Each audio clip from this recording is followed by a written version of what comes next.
Hey, what's up, everybody? It's Legal Tender. I'm back in the building. I'm back in the vault. Pulled out a note to make a new video. Like I always do, I want to thank everybody for supporting the channel. Thank you for the love. Thank you for the support. Thank you, thank you, thank you. I will always say that. I really do appreciate it.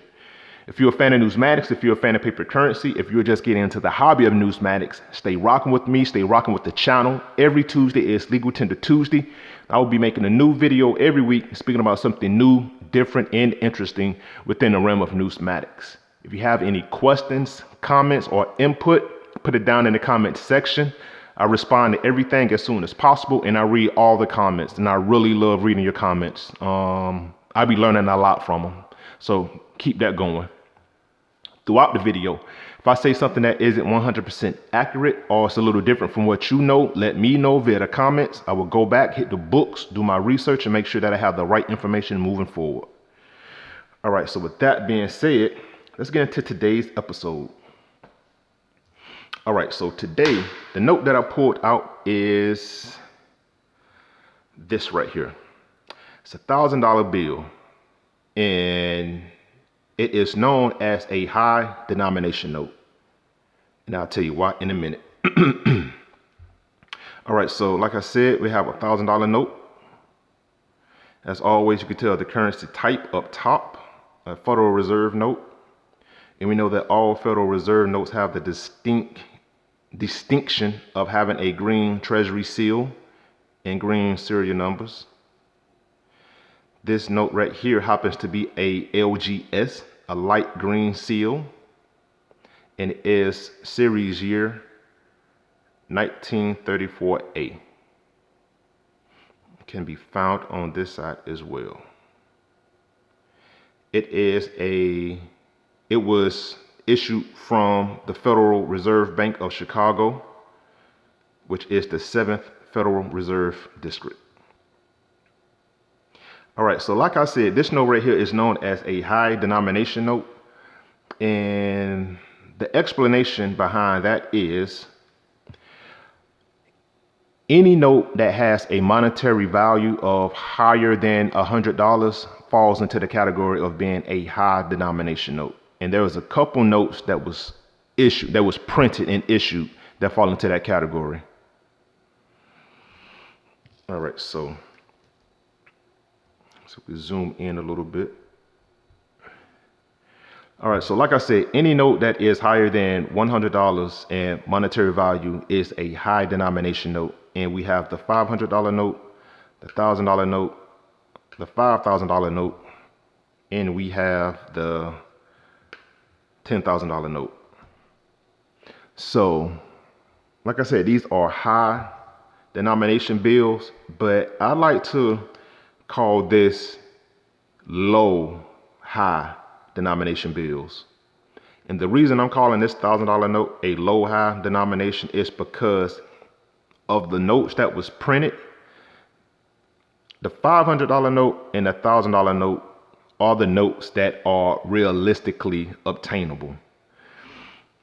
Unless you got a money tree or you living in a different tax bracket, that $5,000 note will be 5 figures, easy.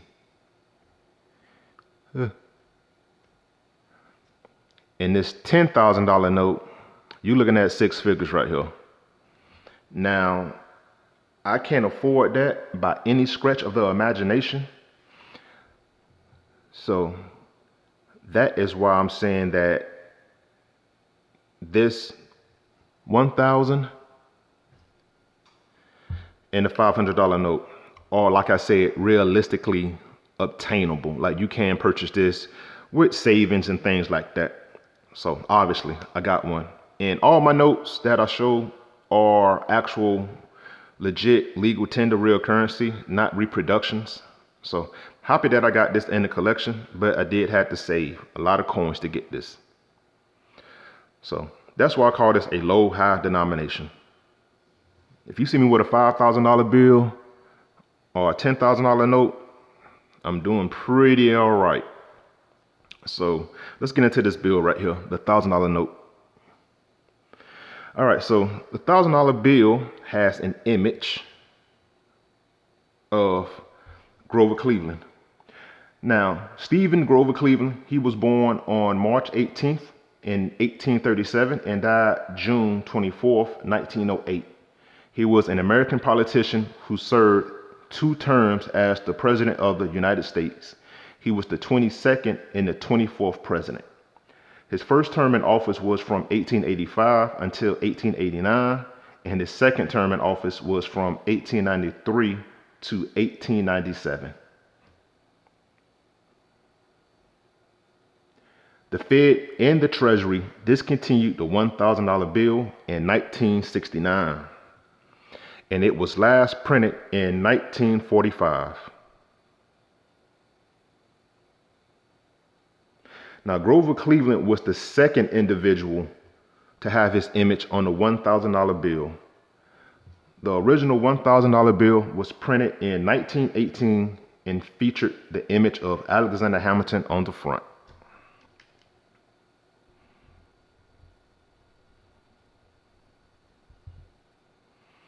All right, so we got Hamilton on the obverse.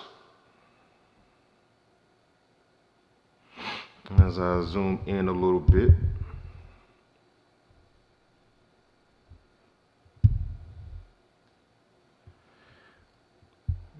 It's a little fuzzy right here, but I got another image. All right, so this note was originally issued and printed in 1918.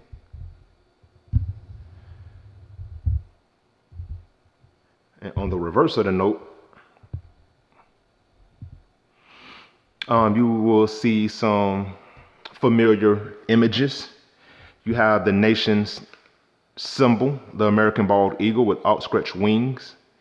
Close to his grasp talon, arrows that represent war. And by the other talon, you have the olive branch that represents peace in the American flag. Federal Reserve note at the top, and you have the numeral 1,000 6 times on the reverse of the note. Once in each corner, top and bottom, and to the right and to the left of the image of the eagle in the center of the reverse. And also behind the numeral, you have the universal dollar sign. Something else that I noticed on this note is here, here, here, and here. You have the letter M. And M is the Roman numeral, that represents 1,000. So it's a little intricate, nice detail on this old note.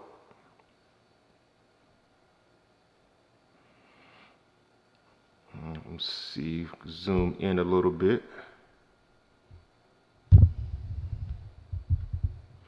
Like I said, the very first $1,000 bill printed, series year 1918. Something else on this note that I noticed is that, as always, you can tell the currency type up top. This is a Federal Reserve note, but it has a blue Treasury seal and blue serial numbers. So that was that. All right, so the 1934 C series was the last issued series for the $1,000 bill, being issued only from the Boston and New York Federal Reserve banks, with Boston issuing 1,200 notes and New York issuing 168 Federal Reserve notes. So, and that was only with series year 1934C. Also,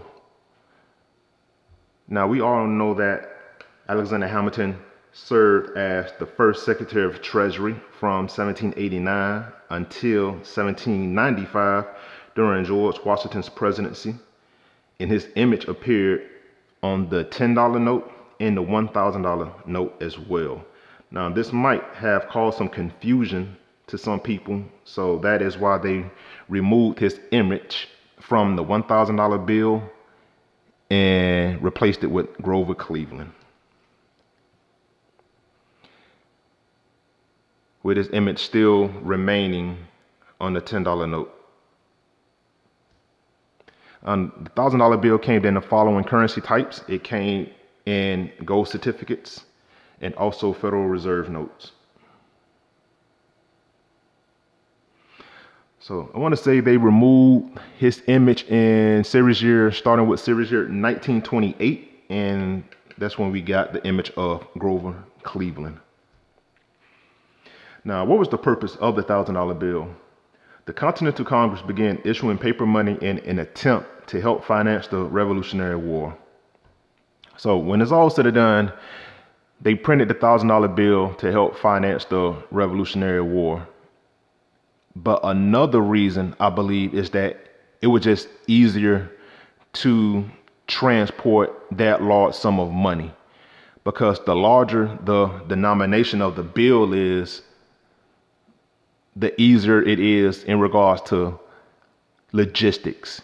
Now, if you was moving $1 million in only $1 bills, that'd be a big bundle. But same concept. If you was moving $1 million with $100 bills, it'd be less. It'd be a lot less resources or materials used, and it'd be a lighter, easier transport. So that's why I think that they another reason why they produced and issued the $1,000 bill to finance the war and to just make more currency with less material. The higher the value, the less notes you have to print. Now, the series years printed in the signatures on the note, it was four series years that was printed: 1928, 1934, 1934A, and 1934C. But I got some conflicting. I got some conflicting information, and I seen a 1934B as well. So if I seen it with my own eyes, it must be. So I'm gonna just say it was 5: 1928, 1934, 1934A, 1934B, and 1934C. And the Secretary of Treasury on the 1928 note was Andrew W. Mellon, and the Treasurer was Walter O. Woods. On the 1934-1934A, Secretary was Henry Morgenthau Jr., and the Treasurer was William A. Julian. The 1934C, Secretary of Treasury was John W. Snyder, and the Treasurer is William A. Julian again. I just recently seen that information or an image of a 1934B, and I don't know who was the Secretary or Treasury at that point. But if you know, put it down in the comments and school me up a little bit.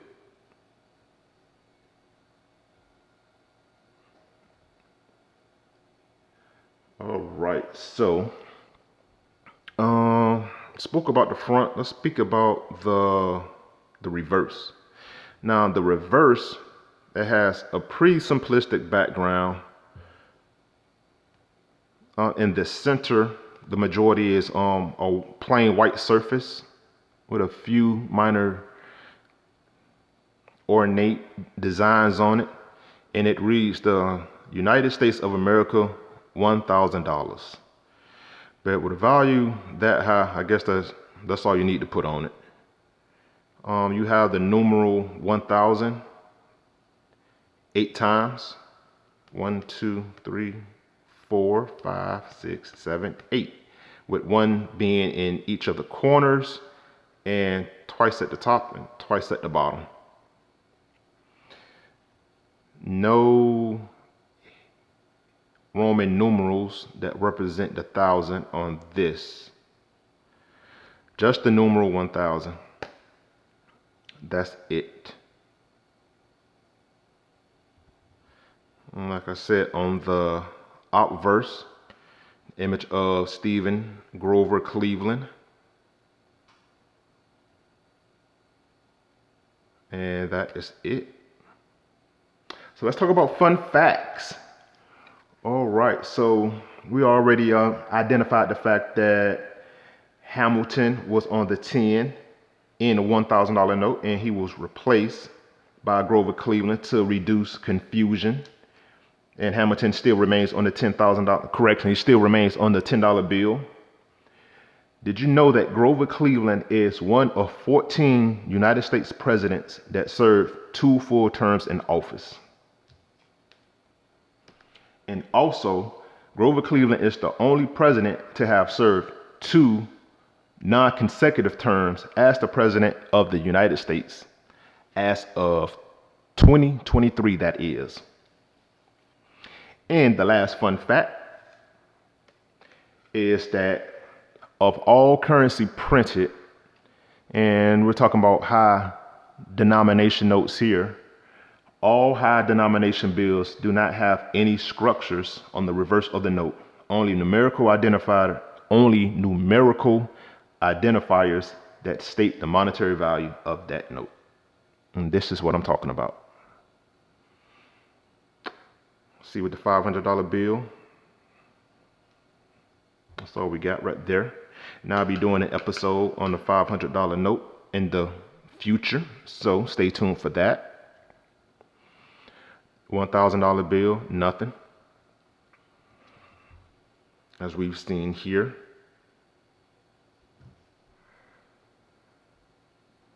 $5,000 note, no structure. And the same for the $10,000 bill.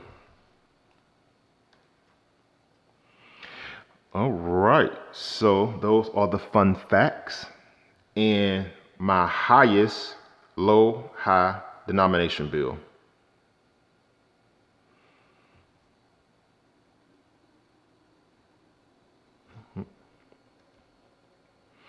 All right, that's all we got for this one.